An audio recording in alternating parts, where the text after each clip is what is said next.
I'm just a bastard. Gendry isn't necessarily somebody the casual viewer might have paid much attention to for a lot of Game of Thrones. Yeah, here I am, arming Lannisters, and I never get a second look. But by now, it's pretty clear that you should be paying attention. The bastard son of Robert Baratheon is the last Baratheon standing. A poor lad from Flea Bottom who happens to be your nephew.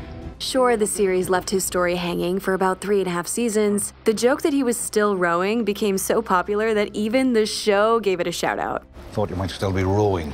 But before this long absence, the earlier seasons gave us a lot of hints that Gendry could end up being very important. There is power in a king's blood. And going into the final season, Gendry is the Wildcard. He's motivated and strong, I'm a fighter. with deep untapped potential, and possibly still more to learn about himself. So let's look closer at who Gendry is and why he could be one of the most crucial final players in the show's endgame. I'm ready. Yeah. Let's go.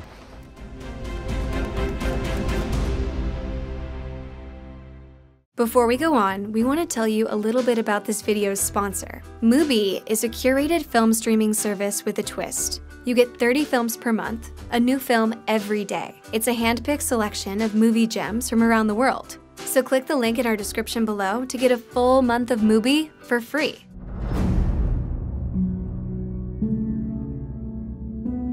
Game of Thrones has not been kind to the Baratheon line. All the recognized name-carrying family members have died, and in Season 2, we get this sequence of the Lannisters' men killing off Robert's bastards. These scenes emphasize to us that a former king's blood is dangerous, both for the child carrying it and for the new king. This is a timeless narrative trope. The idea that a wronged innocent boy grows up to be a strong, angry man. Do you think I've been thinking about every swing of the hammer? In The Godfather Part 2, the Sicilian Don Ciccio appears heartless for not being willing to spare young Vito's life. Ossia non si scanta. Sto piccirino non ci può fare niente. Quando è grande, se ne viene per fare vendetta.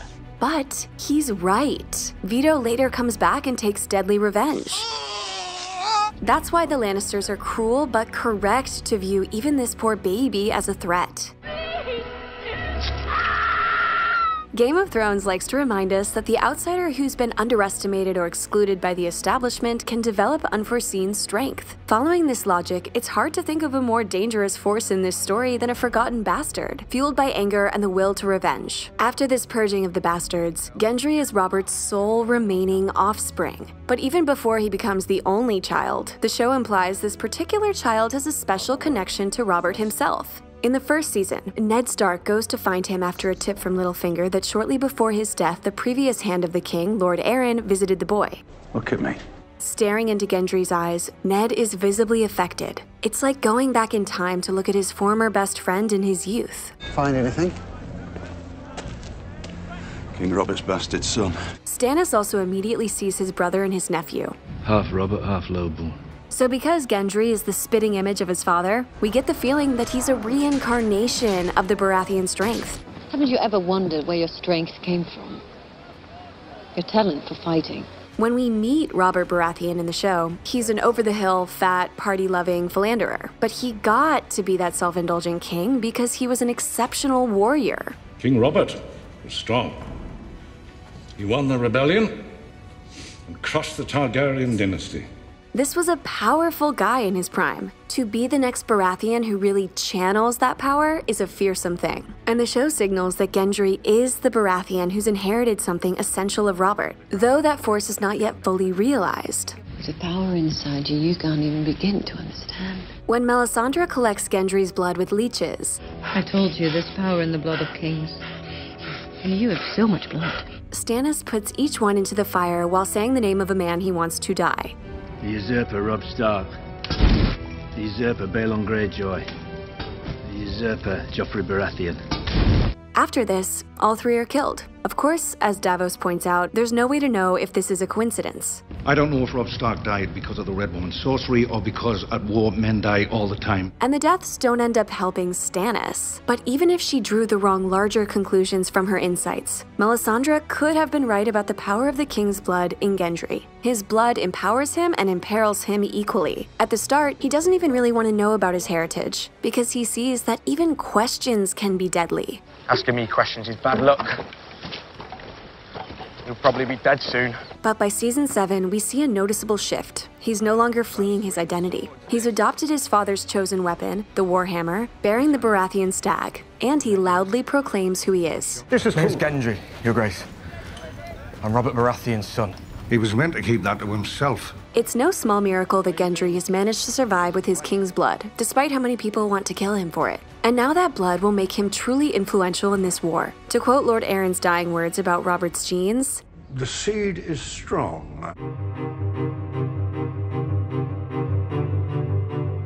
this newly confident Gendry may be embracing his Baratheon side, but he's still just as proud of the other half of himself, the Lowborn. I'm Lowborn. As low as can be, my mother was a tavern wench. Gendry is one of the few characters we spend time with in the Game of Thrones world who represents the perspective and experience of the commoner. In Flea Bottom, we called them bowls of brown. We'd pretend that the meat in them was chicken. We knew it wasn't chicken. Jon Snow may have thought he was a bastard, but he still believed he had a noble father and was raised as a Stark. Gendry grew up thinking he was a nobody. I've never seen anything like any of this. Not in my life. It's shocking, isn't it? First time you encounter real wealth. As a result, he has a refreshing humility and no-nonsense air about him. You don't have to be a knight to have armor. Any idiot can buy armor. How'd you know? Because I sold armor.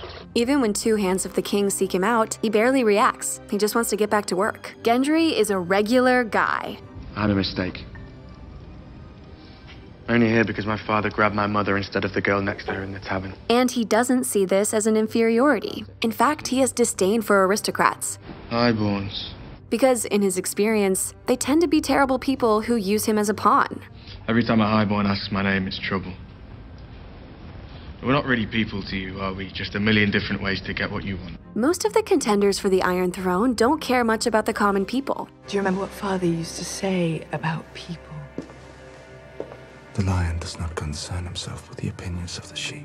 But the show underlines that a kingdom is its people. So a ruler who ignores those people is unfit to rule. Overlooking the people could also prove a major tactical error. We've seen Daenerys effectively mobilize oppressed populations before. Gendry and other former commoners like Varys and Davos understand something fundamental that the Highborns don't get. That people have inherent worth.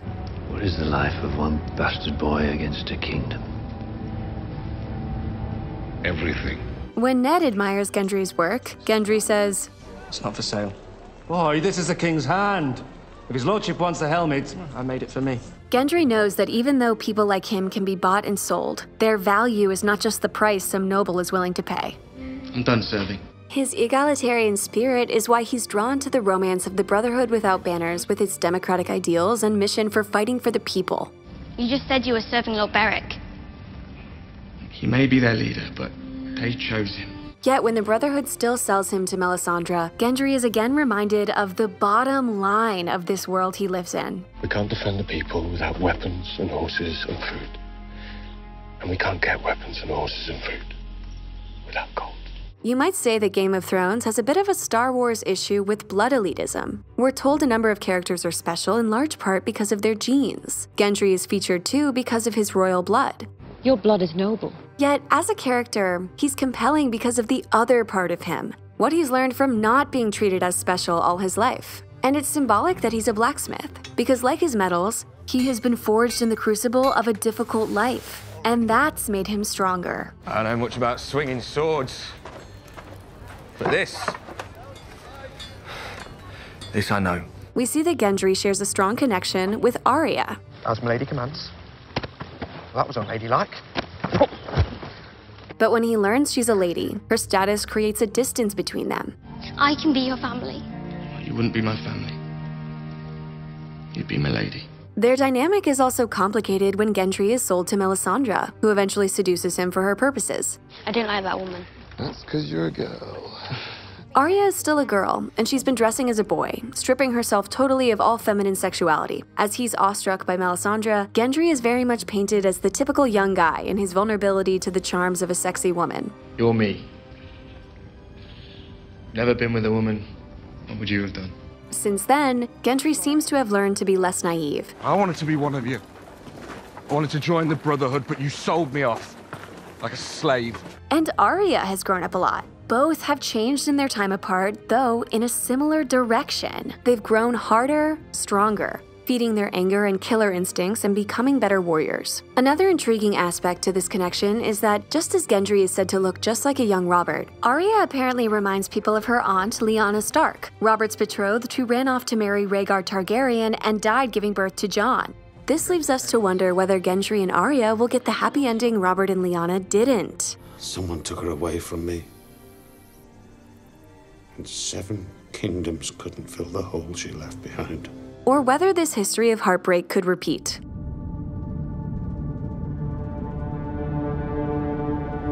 So as we enter Season 8, Gendry the Wildcard has a lot of potential to factor into the climax ahead. As another plucky supposed bastard with unknown potential, Gendry has parallels to Jon Snow. Our fathers trusted each other.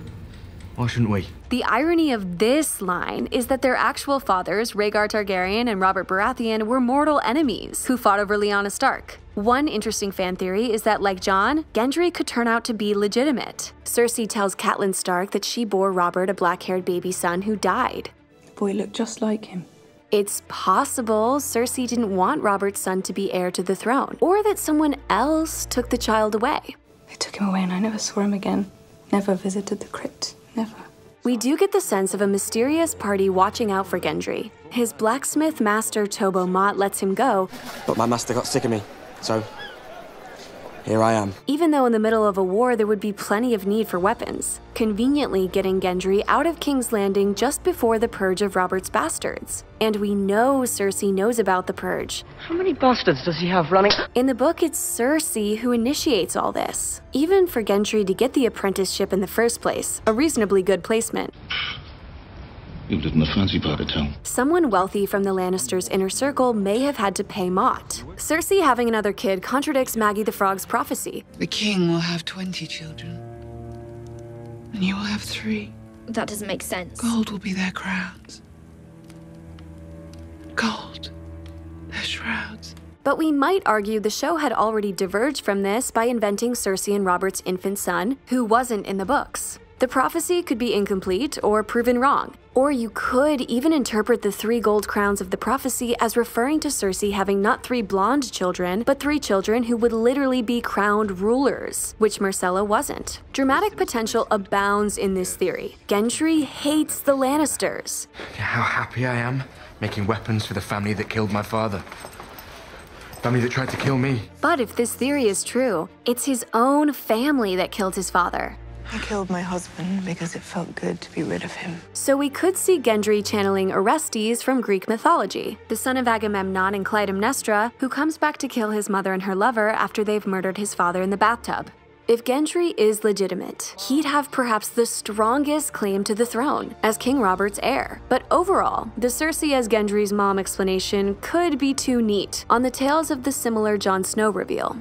Other fans speculate that because the Baratheons have some dragon blood through Targaryen ancestors, the little blood of the dragon mingled with that of the stag in those days. Gendry could be the 3rd dragon rider predicted in the Dragon Has 3 Heads prophecy, joining Daenerys and Jon in riding dragons to retake the Iron Throne. Though at this point the 3rd dragon, Viserion, has been taken over by the Night King. George R.R. Martin's Fire and Blood also mentions the ancient prophecy, when the hammer shall fall upon the dragon, a new king shall arise, and none shall stand before him. Some might interpret this as being about Robert the Hammer defeating the dragon Rhaegar, but it could also mean that Gendry could literally use his hammer to strike a dragon, likely Viserion, to bring about the new king. So if Gendry's so potentially important, why did the show forget about him for so long? It's possible he wasn't always meant to be central. His storyline is different in the books, where he's one of 3 bastards remaining. In the show, he's also absorbed the story of another bastard, Edric Storm. The style of Game of Thrones is to develop many threads, to leave them off and pick them back up, or unexpectedly cut them short. It's one of the reasons viewers fell in love with the show, its commitment to surprising us with which threads weave into the final tapestry. By now it feels like Gendry's thread has some pivotal role to play in this final chapter. You will make kings rise and fall. He channels the virility and warrior spirit of Robert Baratheon. You're the fastest. Go, now! Proving that the Baratheon power isn't yet fully extinguished. And he reminds us that beyond this game of musical chairs for the throne, there is a kingdom full of human beings who matter. A fact which any worthy leader must never forget. I've been getting ready. Never knew what for, but I've always known I'd know it when it comes. Hey guys, this is Grace, and today I want to talk to you about one of our favorite places to watch movies, Mubi. Mubi is a treasure trove of films from around the globe. Every day a new film is added and the oldest is taken away. So in this world where it's very easy to spend hours debating what you should watch, Mubi is like having a really cool friend with amazing taste in movies, making it so much easier for you. They feature hard-to-come-by masterpieces, indie festival darlings, influential art house and foreign films, lesser-known films by your favorite famous directors, and more. Plus, you can even download the films to watch offline. And there are no ads ever. One movie you can watch right now on Mubi is Phoenix. It's a German film about a concentration camp survivor who undergoes facial reconstruction surgery that leaves her unrecognizable, then returns to her hometown to figure out if her husband betrayed her to the Nazis. We can't recommend Mubi highly enough. You can try it out now for free for a whole month. Just click the link in the description below.